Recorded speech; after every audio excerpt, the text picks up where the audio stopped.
देखिए, जो घटना स्थल से मधुमिता के कमरे से जो भी एविडेंस मिले थे, वो चीख चीख के ये गवाही दे रहे थे कि मधुमिता का संबंध एक राज्य से था। बसपा सरकार थी, मायावती मुख्यमंत्री थी और उस समय लोकतांत्रिक कांग्रेस के कोटे से मंत्री हुआ करते थे। तो इन मधुमिता के कमरे से जो भी कागजात मिले थे, सिम कार्ड मिले थे, मिसेस AM त्रिपाठी के नाम का एक एयर टिकट मिला था जिसमें उम्र 21 साल लिखी थी, वो सब चीख चीख के गवाही दे रहे थे कि मधुमिता से उनके संबंध थे, नज़दीकियाँ थी। लेकिन अमरमणि उस बात को लगातार नकारने के लिए घटना के एक दिन बाद 9 मई की घटना थी, 10 मई को वो गोरखपुर से चल करके लखनऊ पहुंचे और 11 मई को, जहां तक मेरे को याद है, 11 मई को उन्होंने प्रेस कॉन्फ्रेंस करी थी अपने लॉरेंस। तो जब पहली बार आपने अमरमणि त्रिपाठी को प्रेस कॉन्फ्रेंस में कन्फ्रंट किया था, जी बिल्कुल पहली बार, आपका क्या सवाल थे और उसका क्या आंसर था? पहली बार ही मैं जिंदगी में मिला था। वो चूंकि पॉलिटिकल प्रेस कॉन्फ्रेंस थी, लेकिन एक क्राइम के सब्जेक्ट पे थी। जागरण की ओर से मेरे को रिपोर्टिंग के लिए भेजा गया था वहाँ पे जी। मैं जब गया तो उसमें ज्यादातर सब सीनियर, आप क्राइम रिपोर्टिंग करते थे तब? जी बिल्कुल, मैं दैनिक जागरण उसमें क्राइम रिपोर्टर था। तो क्राइम रिपोर्टर के नाते सिर्फ 2 पत्रकार पहुंचे थे, मैं और एक अमर उजाला के मेरे साथी थे, 2 लोग हम लोग। आनंद सिन्हा जी? जी, आनंद सिन्हा जी। बाकी सब लोग उसमें पॉलिटिकल बैकग्राउंड वाले थे, जो पॉलिटिकल रिपोर्टिंग करते थे। तो एक प्रेस नोट लेकर के अमरमणि आए थे, जो हमारे कुछ सीनियर साथियों ने तैयार करवाया था कि त्रिपाठी जी आपको सिर्फ इतना बोलना है, इसके अलावा आप कुछ मत बोलिएगा। तो उन्होंने प्रेस नोट पढ़ना शुरू किया कि मेरे को मधुमिता के से रिश्ते जोड़े जा रहे हैं, मैं तो उसको जानता भी नहीं, और जो लोग मेरे उससे रिश्ते जोड़ रहे हैं वो खुद बताएं कि उनके अपने बच्चे किसके हैं, उनका खुद का टेस्ट ट्यूब बेबी है, दोनों बच्चे उनके टेस्ट ट्यूब बेबी हैं। वो अमर सिंह की ओर इशारा कर रहे थे, दिवंगत सपा नेता। लेकिन उस प्रेस नोट को पढ़ने के बाद किसी पत्रकार की ओर से कोई सवाल नहीं आया। मैं आश्चर्यचकित था कि इतनी बड़ी प्रेस कॉन्फ्रेंस हो रही है, इतनी बड़ी हत्या, इतना बड़ा हत्याकांड हुआ है, लेकिन एक भी सवाल नहीं आ रहा है। तो आपका पहला सवाल क्या था? मैंने उनसे यही पूछा, हमने कहा त्रिपाठी जी आप मधुमिता को जानते थे कि नहीं जानते थे, सिर्फ इतना बताइए। प्रेस कॉन्फ्रेंस पूछा? प्रेस कॉन्फ्रेंस के दौरान उनको लगा कि साइड में बैठा हुआ कोई 2 पन्ने के अखबार या छोटे चैनल का कोई आ गया जो उनकी प्रेस कॉन्फ्रेंस डिजर्व नहीं करता, जैसा वो सोच रहे होंगे। तो उन्होंने पूछा कि आपका परिचय, मैंने बताया मैं फलां संस्थान से हूँ। तो बोलने लगे कि फलाने फलाने फलाने, उन्होंने 4-6 मेरे सीनियर साथियों के नाम गिनाए। हमने कहा सब वही सीनियर्स का नाम लेके आपका दबाव में लिया? जी कि वो सब हैं। हमने कहा हाँ, विनोद शुक्ला जी भी मेरे एडिटर हैं, आप वो सब ठीक है, आप बताइए मधुमिता को जानते थे कि नहीं जानते थे? बोलने लगे कि हाँ मैं जानता था मधुमिता को, मैं जैसे नीरज जी को जानता हूँ, सोम ठाकुर को जानता हूँ, अशोक चक्रधर को जानता हूँ, जो देश के बड़े बड़े। आप जब सवाल जवाब उससे कर रहे थे तो आप कन्विंस्ड थे कि ये शामिल है? देखिए, उस समय जो एविडेंस मिले थे वो तो चीख चीख के गवाही दे रहे थे कि मधुमिता से इनके रिश्ते थे। ओके। तो जब मैंने उनसे पूछा कि मधुमिता को जानते थे, वो पहले डिनाई करते रहे, फिर कवियों के नाम जोड़ते हुए कहने लगे कि गोरखपुर के कवि सम्मेलन में आती थी, इस नाते मेरी मुलाकात थी। तो हमने कहा मधुमिता से आपकी आखिरी मुलाकात कब हुई थी? बोलने लगे हाल में नहीं हुई। हमने कहा हाल का मतलब 2-4 दिन, 2-4 महीने, 2-4 साल, हाल का क्या मतलब है? इस बात पे वो एकदम से अग्रेसिव होकर के कहने लगे तुम तो ऐसे पूछ रहे हो जैसे कर पुलिस वाले हो। हमने त्रिपाठी जी मैं प्रेस नोट लेने नहीं आया था, ये प्रेस नोट रखा है आपका, ये प्रेस नोट आप ऑफिस भिजवा दीजिएगा। ये सवाल आपने क्यों पूछा कि कितने समय पहले मिले थे? भाई वो इस बात को नकार रहे थे कि हाल में नहीं मिला। तो मैंने हाल में उसको जोड़ने के लिए कि 6 महीने 7 महीने की प्रेगनेंसी थी मधुमिता की, तो हमने उस नाते उनसे पूछा था कि 2-4 दिन हाल भी हो सकता है, 2-4-6 महीने भी हाल में हो सकते हैं, 2-4 साल हो सकते हैं। तो इस नाते मैं उनसे ये जानना चाह रहा था कि कब से आपकी मुलाकात नहीं हुई है। तो उस बात को वो जवाब देने के बजाय मेरे पे एकदम एग्रेसिव होकर के बोले कि तुम तो ऐसे पूछ रहे हो जैसे कि पुलिस वाले हो। तो आप तो अपने मकसद में कामयाब रहे? जी। उसके बाद वो प्रेस कॉन्फ्रेंस खत्म हो गई, उन्होंने मेरे कंधे पे हाथ रखा, क्या नाम है, लगता है आपको किसी ने मेरे बारे में फीडबैक दे करके भेजा है। मैंने कहा मैं जिंदगी में पहली बार आपसे मिल रहा हूँ, मेरा तो कभी आपसे। आपने अगले दिन क्या खबर छापी? यही छपा था जो उनकी प्रेस कॉन्फ्रेंस थी कि उन्होंने सवाल से बचते रहे।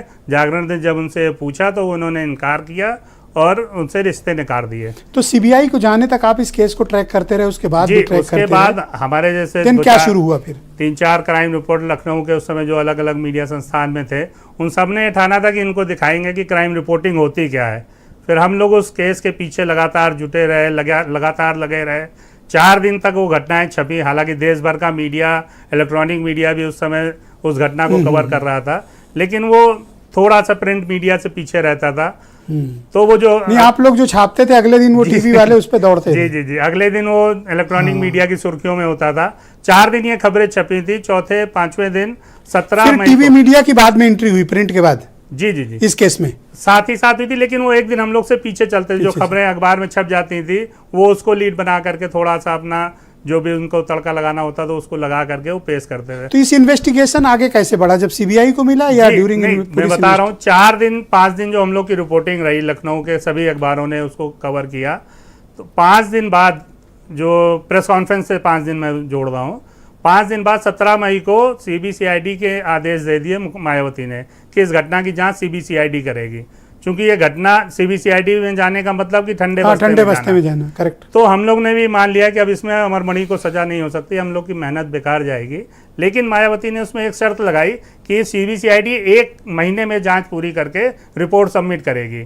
तो ये हम लोग के लिए एक टॉनिक का काम किया कि नहीं, अभी इसमें जांच 1 महीने चेस किया जा सकता है। जी, हम लोग ने उसमें काउंटडाउन चलाया कि 29 दिन से, 30 दिन से, 18 दिन से, 15 दिन से। इस पूरे 1 महीने के दौरान अमरमणि लगातार मेरे ऑफिस आते रहे, हमारे सीनियर के पास बैठ करके मेरे को बुला करके वहाँ पे पेशी करवाते कि भाई इनको समझो, भाई ये क्यों नाराज हैं। आपको थ्रेट भी थी? थ्रेट तो मैं इनफेक्टली नहीं कहूँगा कि आप सीधे सीधे थ्रेट की, लेकिन उनका लहजा वही था, दबाव में लेने की कोशिश उन्होंने भरपूर की। लेकिन हमारे जो भी उस समय वरिष्ठ थे, हमारे संपादक, हमारे न्यूज़ एडिटर, उन्होंने पूरा साथ दिया मेरा। तो मैं उनसे सिर्फ ये बात कहता था कि आप ये बताइए मिसेज एम त्रिपाठी 21 साल की कौन है जिनका टिकट आपके मधुमिता के कमरे से मिला है? वो आपके नाम पे सफ़र कर रही थी, आपके विधायक वाला जो उनको पास से पैसे मिलते थे, उससे टिकट मिलते थे, उससे वो ट्रेवल कर रही थी। तो ये मिसेज एम त्रिपाठी 21 साल की कौन है, आप बता दीजिए हमको। तो ये जवाब मजनू साहब बना दिया है रिपोर्टरों ने हमको। तो ये कॉन्फिडेंस लेवल था उसका। कभी आते हुए कहते हैं नफरत सी हो गई है मोहब्बत के नाम से, ये उनका एटीट्यूड रहता था जिस ऐठन में वो रहते थे। लेकिन भला हो सीबीसीआईडी का, जिन्होंने 1 महीने 30 दिन में क्या हुआ फिर सीबीसीआईडी ने 17 तारीख को वो रिपोर्ट तैयार कर ली, जिसमें मधुमणि और अमरमणि को प्राइम सस्पेक्ट मानते हुए और वो रिपोर्ट उन्होंने तैयार की। टेक्निकली वो 1 महीना 16 मई को पूरा हो रहा था, 17 मई को 1 महीना 1 दिन हो जाता। लेकिन सीबीसीआईडी ने उस रिपोर्ट को सोचा कि हम अगले दिन पेश करेंगे, 17 को पेश ना करके महेंद्र लाल का उस समय डीजी थे सीबीसीआईडी के, उनके पास ले गए। उनका कुछ और कंसर्न था कि शायद वो नाम निकाल दिया जाए मधुमणि और अमरमणि का, इसीलिए वो उस पर रिपोर्ट पे कन्विंस नहीं हो रहे थे। 17 तारीख को इस कश्मकश में वो रिपोर्ट सीबीसीआईडी दफ्तर में ही रह गई। 18 जून को जी मायावती ने एक प्रेस कॉन्फ्रेंस बुलाई और पूरे सीबीसीआईडी महकमे को सस्पेंड कर दिया। महेंद्र लालका जी भी सस्पेंड हुए थे, साहब राशिद खान सी होते थे, मतलब फेयर इन्वेस्टिगेशन किया इसलिए सस्पेंड हो गए। जी जी जी, महेंद्र लाल का मतलब उसमें उन्होंने जो टाइम बाउंड दिया था कि 1 महीने में सीबीसीआईडी जांच करके दिन देर कर दी। 1 महीने में इन्होंने जांच पूरी नहीं की, इसलिए पूरा महकमा सस्पेंड होगा और इनको मंत्रिमंडल से बर्खास्त करते हुए 18 जून को सीबीसीआईडी से लेकर के सीबीआई को ये सौंप दिया गया।